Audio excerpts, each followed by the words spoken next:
Olá, meu amigo, minha amiga, meu irmão, minha irmã. Eu desejo que o Espírito Santo de Deus continue na vida e no seu coração, não só hoje, mas todo sempre. Hoje, gostaria de falar de um assunto muito importante. E o nome do nosso sermão de hoje é a essência do cristão, sal da terra. Texto base, Mateus capítulo 5, verso 13 a 16. Vamos ler então. Vós sois o sal da terra. Ora, se o sal vier a ser insípido, como lhe restaura o sabor? Para nada mais presta, senão para ser lançado fora e ser pisado pelos homens. Verso 14. Vós sois a luz do mundo. Não se pode esconder a cidade edificada sobre o monte, nem se acender uma candeia para colocá-la debaixo do alqueire, mas no velador. Alumia a todos os que se encontram na casa. Assim brilhe também a vossa luz diante dos homens, para que o vejam as vossas boas obras e glorifique a vosso Pai que estais no céu. Uma das grandes e mais alarmantes descobertas de pesquisa recente é que há pouca diferença entre o estilo de vida dos cristãos e dos não cristãos. O cristianismo ocidental no século XXI não se distingue de forma significativa da sociedade que cerca. Com algumas exceções, gastamos o dinheiro da mesma forma, divorciamos com a mesma frequência, participamos da mesma cultura, suas aspirações e passatempos de modo muito parecido. Jesus, contudo, desafia seu discípulo para se tornar o sal da terra e a luz do mundo. No Sermão da Montanha, encontramos esse chamado para os cristãos de todos os tempos. Jesus inicia esse sermão com as bem-aventuranças. Ele revela o caráter dos cristãos do reino, ou do cidadão do reino. Na verdade, Jesus faz uma descrição de seu próprio caráter, que deve ser refletido naqueles que são discípulos ou seus discípulos. Depois de fazer essa apresentação no Sermão da Montanha, Jesus faz duas declarações metafóricas. Ele usa duas metáforas interessantes sobre sobre seus seguidores, seu povo, sua igreja. A metáfora do sal. Jesus usa essas duas metáforas. Jesus não faz uma comparação.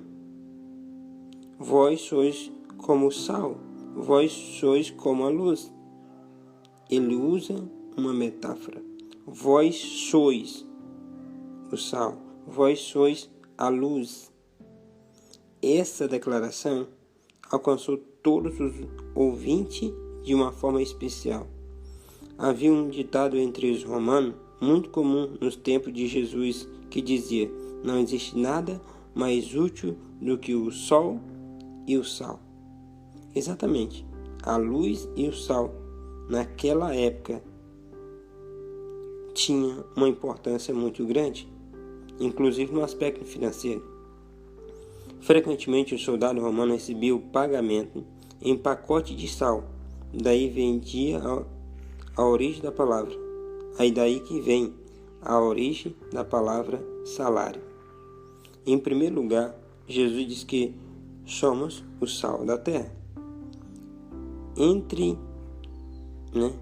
que sentido somos o sal da terra? Qual o papel do cristão no mundo? Vamos pensar nessa declaração. Vós sois o sal da terra. Vamos considerar a abrangência dessa figura de linguagem usada por Jesus. Pense na atuação do sal no alimento. Em primeiro lugar, o sal se mescla com o alimento. Imagine você preparando um pão ou qualquer receita. Você coloca a quantidade adequada de sal durante o preparo. O sal desaparece no meio da massa. ele se moleca, ele se mistura por inteiro, ele se doa completamente, porque ele se dissolve e desaparece. É uma ação de se doar, envolve sacrifício para poder exercer essa influência. Quando Jesus diz, vós sois o sal da terra, ele está afirmando que precisamos estar mesclado com as pessoas, com a sociedade. Precisamos estar junto com as pessoas, se quer exercer influência cristã sobre elas. Um equívoco que muitos cometeram na história do cristianismo e também na atualidade é pensar que para vencermos a tentação do mundo, devemos nos isolar do mundo. Existe ordem religiosa que praticaram e pratica isso até hoje. Alguns pais pensam que para proteger seus filhos, precisa deixá-lo completamente isolado do mundo. Na verdade, a educação consiste em preparar os filhos para que estejam no mundo. Jesus disse, Pai, não te peço que os tire do mundo, mas que os livre do mal. A única forma do sal exercer a sua função está mesclado com a massa, com o alimento. Não existe outro meio. Precisa estar misturado com a matéria no qual irá exercer sua influência. Influência do sal. Qual é a influência do sal sobre o alimento? Vamos destacar alguns principais. O sal ele preserva. O sal impede o avanço dos processos de estrago ou mofo, especialmente num contexto em que não havia geladeira. O sal era usado para conservar o alimento. O cristão tem um papel de frear o processo de deteriorização do mundo. Quando Jesus diz, vós sois o sal da terra, ele está afirmando implicitamente, o mundo está estragado, em processo de putrefação. E vocês são aqueles que podem conter o avanço da maldade, da injustiça, do pecado. Veja, essa é a função do cristão. Vós sois o sal da terra, mesclando ao mundo para exercer uma influência de preservação. O sal, ele também, o sal dá sabor. O sal dá sabor. Da mesma forma que o sal dá sabor ao alimento, o cristão também deve dar sabor ao mundo. Se não tivéssemos isto em vista, a igreja perde o seu papel. O cristão será o sal da terra, quando confere sabor à sociedade. A presença do cristão deve revelar às pessoas que existe uma forma melhor de viver. Quando Jesus diz, vós sois o sal da terra, ele está dizendo que o mundo está degenerado, ou essa degeneração, e que não tem sabor. O mundo está sem sal. E a única maneira de solucionar esse problema é através da atuação do sal, representado pelo cristão. O sal, ele também cura. O sal também exerce a influência de cura. Exemplo, quando você está com dor de garganta e se lembra da receita da sua avó, o que faz? Você pode um gargarejo de água morna com sal. Em outras palavras, Jesus está dizendo que o mundo está doente e que a única maneira de resolver essa situação é com a presença do sal. O sal derrete o gelo. O sal é capaz de derreter o gelo. Em alguns países, o inverno é rigoroso. É comum as estradas ficarem congeladas e normalmente joga-se sal para derreter o gelo encontrado no caminho. Em outras palavras, Jesus está dizendo que o mundo está envolvido pelo gelo da indiferença. A Bíblia diz que a Bíblia diz que o amor de muitos iria se esfriar. Mateus 24:12. A única solução para o mundo indiferente e sem amor é a presença do sal. O sal desperta a sede.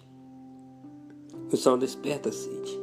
Exemplo: se você tem um cavalo à beira de um rio, deseja que ele beba água, o que você faz? Você pode empurrá-lo ou tentá-lo forçá-lo a beber. Mas a melhor estratégia seria dar uma pedrinha de sal para ele. Naturalmente o sal vai despertar a sede. A Bíblia diz: quem tem sede, venha, e quem quiser, receba de graça a água da vida. Apocalipse 22:17. Como Jesus fez em relação à mulher samaritana? Ele despertou a sede naquela mulher para a verdadeira água da vida. Como igreja, precisamos ser mais intencionais em nossas ações.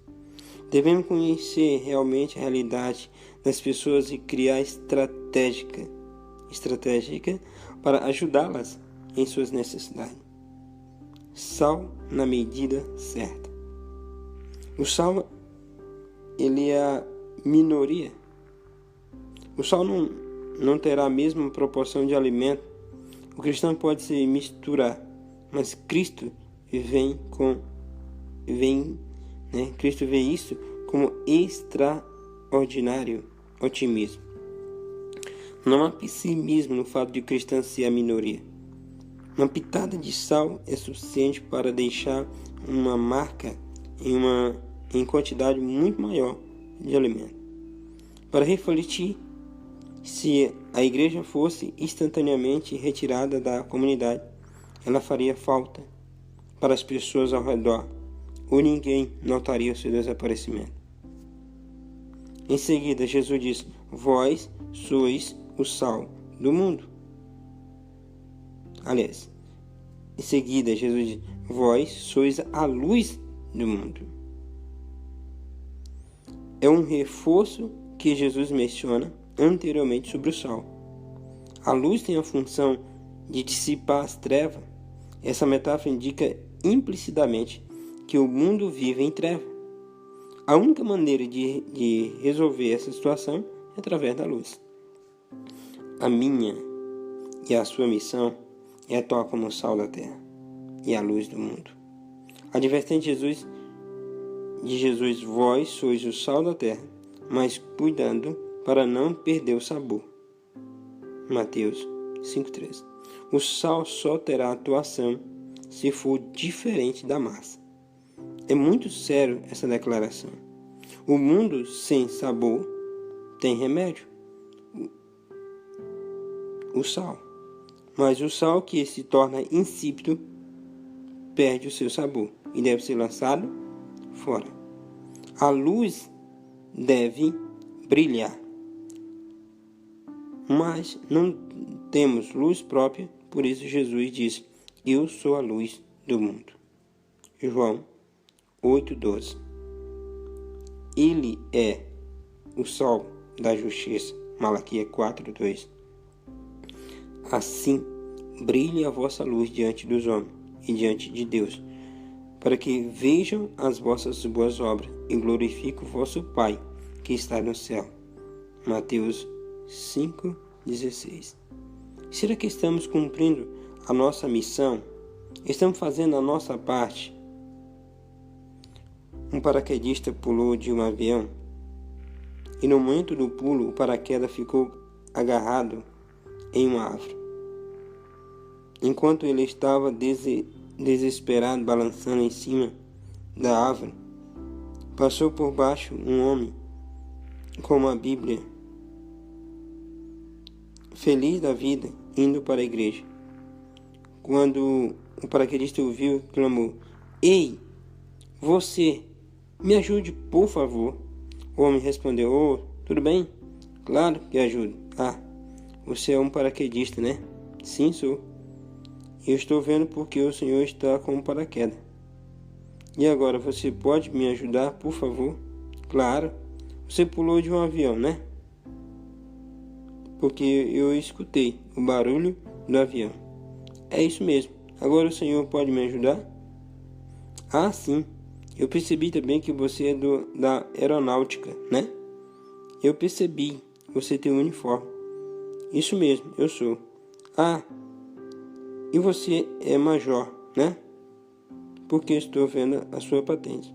É isso mesmo. E você, crente, né? Isso. Como você percebeu? Por causa da Bíblia? Não. Porque você está meia hora me dizendo verdades que não servem para nada neste momento.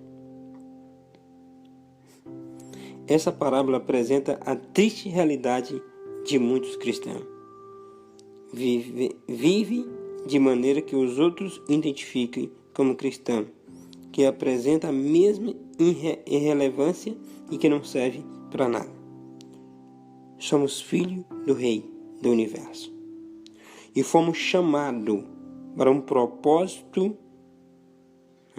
Deus quer transformar a nossa essência e dar um sentido à nossa vida. Seja o sal através da essência do estilo de vida e atue como a luz através das suas ações. Ellen White escreveu: um dos meios mais eficazes de conquistar almas para ele é exemplificar-lhe o caráter na vida diária. Nossa influência sobre os outros não depende tanto do que dizemos, mas do que somos. Os homens podem combater ou desafiar a nossa lógica, podem resistir aos nossos apelos, mas a vida de amor desinteressado, a vida de amor desinteressado é um argumento que não pode ser contradito. A vida coerente, caracterizada pela mansidão de Cristo, é uma força no mundo. Desejado de todas as nações, página 90. A palavra cristão significa pequeno Cristo. Será que as pessoas estão vendo Cristo através de nós? Será que estamos revelando através do nosso próprio propósito de vida? Repetindo, será que estamos revelando Cristo através do nosso propósito de vida? Quantas pessoas foram transformadas através de sua vida? Se somos o sal da terra, a luz do mundo, vamos impactar positivamente a vida das pessoas. Como você tem impactado a vida das pessoas? Você tem sido o sal, você tem sido a luz. A partir de hoje, você deseja ser o sal, você deseja ser a luz na vida das pessoas a quem vocês têm contado. Se esse é o seu desejo, ore comigo. Querido amado Deus, obrigado, Senhor, porque o Senhor tem cuidado de nós. Põe nas tuas mãos a vida de todas essas pessoas que têm te aceitado e que têm aceitado o propósito de ser luz e sal na vida dos seus semelhantes. E que todos nós possamos ter a grata alegria de um dia entrar nas mansões celestiais, encontrar com o Senhor e ver todas aquelas pessoas a quem nós influenciamos através do cristianismo, para ali estar junto com o Senhor. Obrigado, Senhor. Que seu Santo Espírito reine em nossos corações, não só hoje, mas sempre. Te agradecemos e te pedimos em nome de Jesus Cristo. Amém.